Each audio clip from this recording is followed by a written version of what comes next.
Para servir. Muy interesante. Vamos a pasar a la segunda parte, que es la pena en el duelo. Y vamos a empezar leyendo un poco.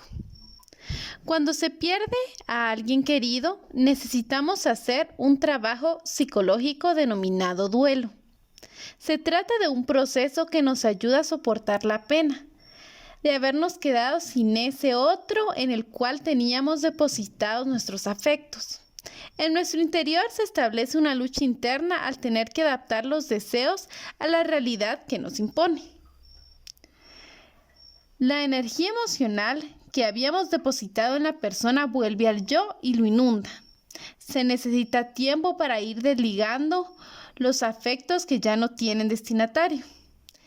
Esta invasión de emociones y el trabajo psíquico consecuente agota las energías, lo que puede traducirse en una pérdida de apetito, como si hubiera que resolver lo que ocurre dentro antes de incorporar algo que venga de fuera, justo como usted nos comentaba, que no tenía apetito.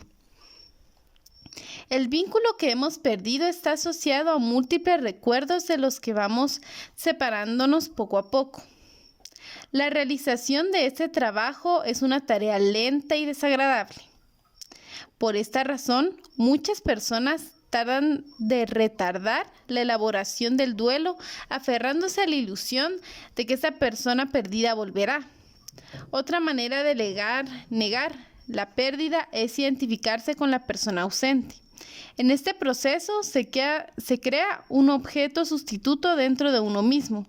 Se puede observar a veces que una persona que está de duelo empieza a parecerse en algún detalle a aquella que ha perdido.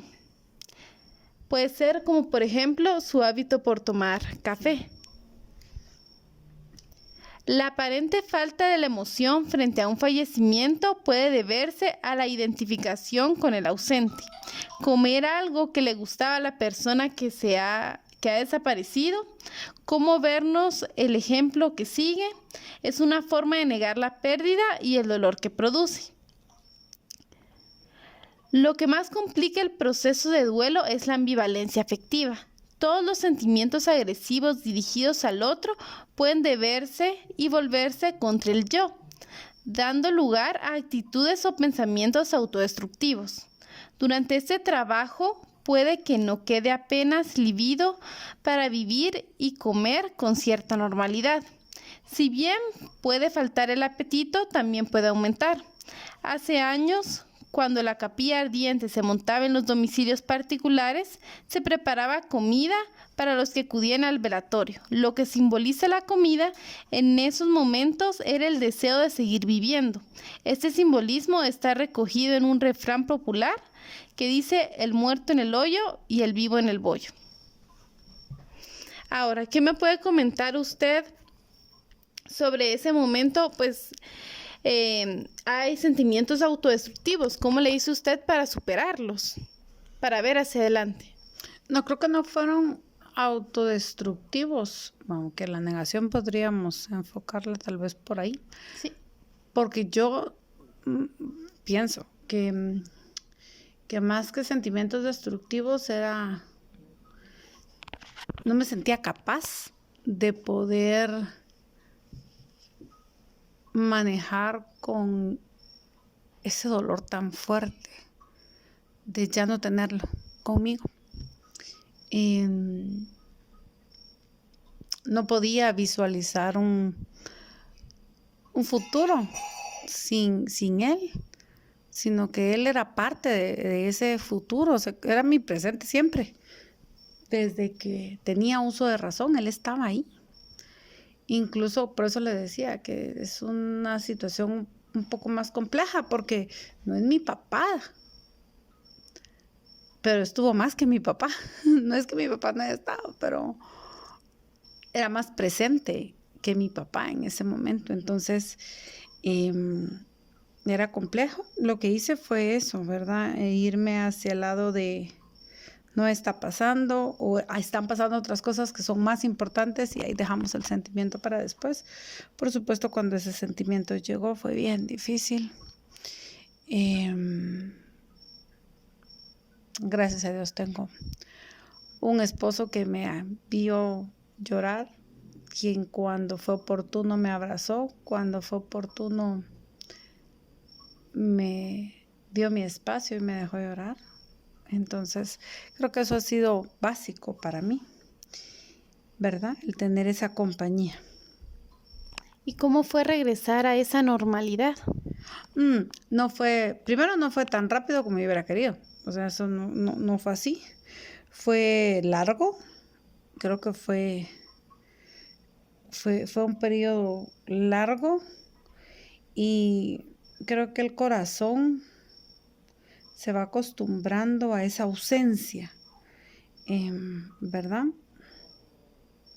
Creo que eso es lo primero, que el corazón se va acostumbrando a la ausencia y entonces eso hace que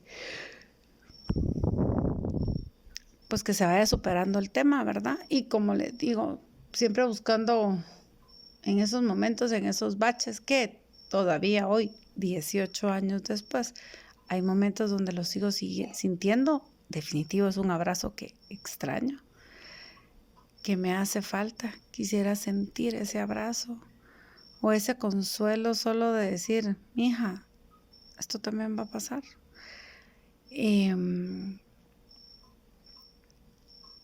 Entonces es agarrar esos comentarios positivos, esas historias positivas que vivimos un montón y aferrarme a ellas.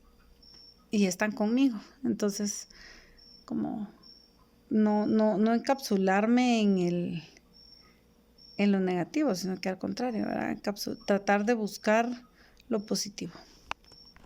Muy bien. ¿Y usted, pues en su ámbito profesional, qué nos podría comentar sobre el hecho que se colocan alimentos en los velorios? Lo que pasa es de que profesionalmente, ¿verdad? Esto ya es en el ámbito profesional. Toda reunión de personas conlleva el consumo de alimentos. Si si nos damos cuenta, es muy poco probable que se reúna la familia para irse a sentar al parque y ver el parque solamente, sino que los alimentos se convierten en un motivo incluso de unión.